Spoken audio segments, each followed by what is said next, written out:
When I was very young, I read Ender's Game by Orson Scott Card. And when I found out, I grew up in North Carolina, and when I found out that he lives in North Carolina, it made me think that authors are real people instead of, I don't know, either hermits who live in a shack or people in New York who, only live in big skyscrapers. When I was a very little kid, I thought, so anybody can become an author. And that was very inspiring, that my favorite book was by someone who lived just a couple of hours from me. My very first novel was this story about this young girl and her sweetheart traveling from planet to planet in their spaceship. And the reason this was the first story that I finally finished and that I fell in love with the characters was because of the travels that I had with my wife on a motorboat when we first met. I was working as a yacht captain, and we took this boat for 2 weeks from island to island through the Caribbean and had amazing adventures. And so when I started writing these adventures, I felt like I was writing our love story. And she would come home every day from work and read my pages from the day and say, I have to know what happens next.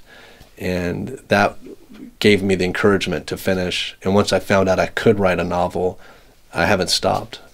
Amazon was the first place to really provide all these tools for authors who can take their books and make them available worldwide, have readers all over the world.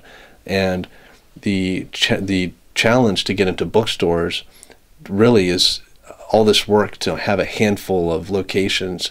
With Amazon, you're in every house in the world. Wirelessly, people can download and read your book from anywhere. So it was very empowering. It was treating authors with like a partner. It was a big challenge to go from I was a yacht captain for years, and I moved from island to island, to go from that and always on the move and settling down into a house and writing. When I moved into a house with my wife and we got a dog, writing was actually what allowed me to travel again. So I couldn't move like I could with boating, but I could sit down and create an entire world and get into my characters' heads and go to a different planet or go into the past or into the future. And so while it looks like I'm sitting on my sofa, when I'm writing, it's a different world for me, and that's my chance to travel even though I'm sitting still. Yeah, the interesting thing about the genre of science fiction and how popular it's become is our technology has caught up with some of the writings of science fiction, and we see things like the meteor in Russia and our cell phones, and just the things that we have become comfortable with are more advanced than science fiction from 20 years ago. The stories that I try to write are the ones that people could feel like they could see in their lifetime. So it's immediate, and it's something they can grasp. And I think that's why science fiction is so popular with readers right now. The beautiful thing about being published with Amazon is you can see your sales in real time, and I can hit refresh. And most indie authors I know who have success, very early on, they'll just sit and refresh all day. And you have to teach yourself, okay, don't look at it, keep writing, check it once a week. But in order to find out you've hit milestones, you really have to go back and tally up sales over months and realize, I've sold 100,000 books. And then you tell your wife and you call your mom and you get on the websites where you interact with readers, and it's a big celebration. When I get excited, my impulse is to dance rather than to say anything, and I'm a really horrible dancer.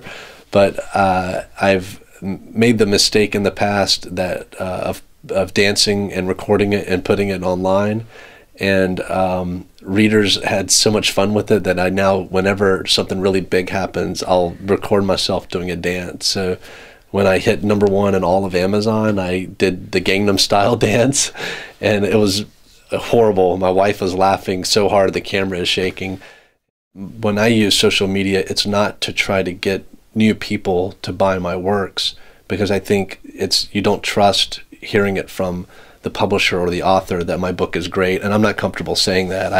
I still think everyone else's writing is better than mine. I need to improve, But for me, social media is a chance to connect with readers that you already have. When you have constant feedback and someone saying that they are reading your work and enjoying it, it's encouragement to keep doing it. The early years where you're writing just for yourself are the hardest, because you have to tell yourself that this is worth my time, to not be out on a beautiful day with everyone else, but inside writing. And to do it every single day is very difficult. Once you have readers telling you how much they enjoy your work and emailing you and giving you inspiring stories, then you get up and you think of them in the morning, and that helps you write.